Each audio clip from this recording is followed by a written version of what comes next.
I just want to take a minute to talk about game reviews and game reviewers. Now, I'm sure everyone knows this, but Metacritic, you can go on there and you can type in like any game or anything you really want, and it'll show you a review on it. And now, most recently, probably in the last 10 years, it's become more and more apparent that these game companies, developers, and not just game companies and developers, but also like the music industry, like music producers, and not just like producers, but like the artists themselves will pay reviewers or pay people to review their content, and maybe give them the content for free, right? Give them some money or something in return for a good review, right? And that's what I notice a lot of these reviewers doing. uh, Specifically game reviews is what I want to talk about. And it's just you can't trust reviews anymore. It's literally impossible to trust a review or to like vibe with a review, because you don't know if they were paid off, if they are just saying that because they got the game for free and they want to keep up the good reputation with the developer slash publisher. You can never know. And like Steam reviews for existence for what the fuck? Steam reviews, for instance, sorry, fucking brain dead today. For instance, Steam reviews, they are completely useless half the time. You'll be scrolling through and it'll just be like, say for like a game like Dark Souls, right? It'll just you'll scroll down and you'll see positive review, game hard, very difficult, challenge, whoa, right? And then you'll have another one, game good, game hard, and it'll be a negative review, and you're like, what? Like what? That I mean, no, that didn't make any sense. And then you'll have one review that says a bunch of bullshit, right? That just like you have to click read more twice, right? That's how long it is. It makes you click read more twice, all right? That's an exaggeration, but you do that, and at the end of it, it just says rate my review, and it's like your review was useless. I'm not going to rate it. You spent more time, you put more thought into the rate my review than you did into the actual review. All right, so that's my problem with most reviews lately. Uh, when I'm looking at a game that I want to buy, I mostly look at Angry Joe Show reviews, and I go off of that. But man, it's very hard to go and like listen to people's opinions when they review something, because you really don't know what their intention is. And this goes for big review companies like IGN, I guess, right? You could say as a review, like they review games, right? They do some weird shit with their reviews.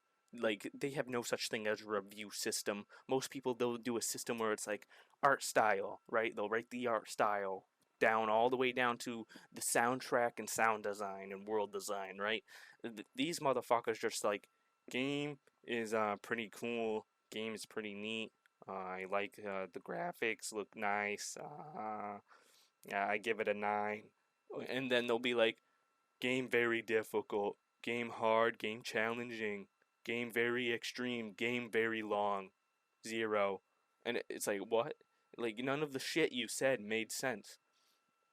And, similar to me.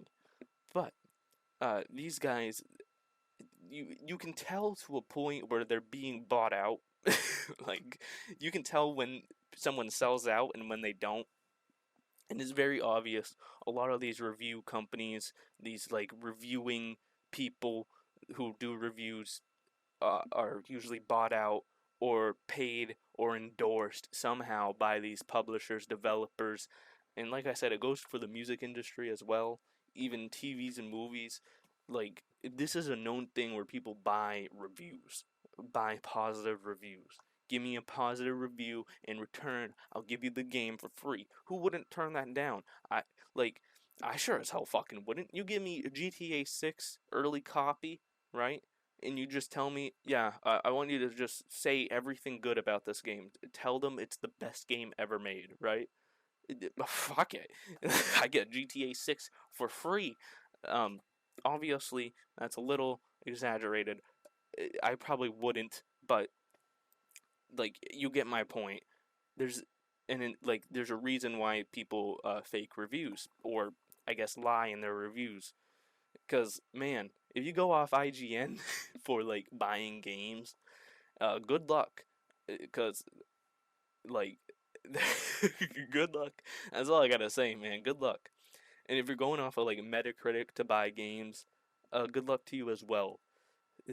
How I buy my games is I like many genres, mainly RTS and open world and like survival. I like, killing games, all right, where I gotta like first person shooters, right? I like a plethora of games. So I kind of vibe with anything really, unless it's like a fucking cinematic, like 10 hour long cutscene fucking game, right? I'll probably skip that. But man, like I'll play a little bit of Dark Souls, and then I'll play some Risk of Rain, or then I'll do some Hearts of Iron, and then I'll go to maybe I'll play some Risk. All right, who knows what I'll do? Maybe I'll play some fucking Minecraft, and then I'll go back to Arma 3. All right, I'm a wild gamer.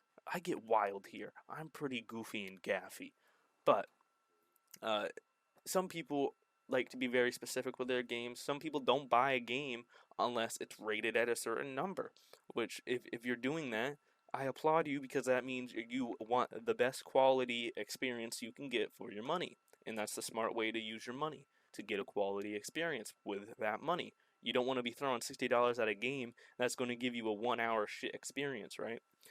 Or you don't even want to throw your money at a game that will give you 100 hours of experience, and that experience is garbage, right? Like Cyberpunk, when it dropped, pay $60, beautiful game, starting to really get working now, but at the time that was a waste of fucking money. That game wouldn't even work, right? And meanwhile, you got all these reviewers saying it's the best game ever made and all this shit. And obviously, I'm using Cyberpunk as an example, but that's what I'm saying. You got to be careful what you go for. You gotta be in charge of your own money. You can't listen to other people. You need to do your own research on your own games that you are interested in. Every game I've bought, I've had to I'll go look at the reviews. I'll go look at the Steam reviews. I'll watch maybe like 2 or 3 videos on it just to see what's going on, what people's thoughts are, and then if I have a friend who has it, I'll ask them about it, and I'll cop it. And if I don't like it in 2 hours, that's the good thing with Steam. You can return it, right? And that's what I do with most of my games. That's why I buy most of my games from Steam because you get the return policy. And usually, if I like the game so much, I'll buy it again. It's crazy. That's like how you make fucking good games. You make good money. It's wonderful. And like I've done that with Devil May Cry. I love that game so much on PC. I had to cop it on my console, and I don't regret that. So yeah, what I'm trying to say here is you gotta do your own research. You gotta look out for yourself. I do recommend watching Angry Joe show as I believe he makes probably the best like game reviews you could watch on YouTube. And he has very great insight on video games and design and everything, right? So I really recommend people watch him. But yeah, you also gotta look out for yourself, and even he says the same. You gotta come up with your own opinions and thoughts, and you gotta review the game yourself. You gotta go into it like you're the reviewer, like what your thoughts are. All right, I think that's enough for me. I'm gonna go drink more caffeine and probably play some Terraria or Doom 3 because I got the DLC for that now. So, I'm vibing. I hope you guys are too, and I'll see you another time. Bye. I'm still waiting for this to end.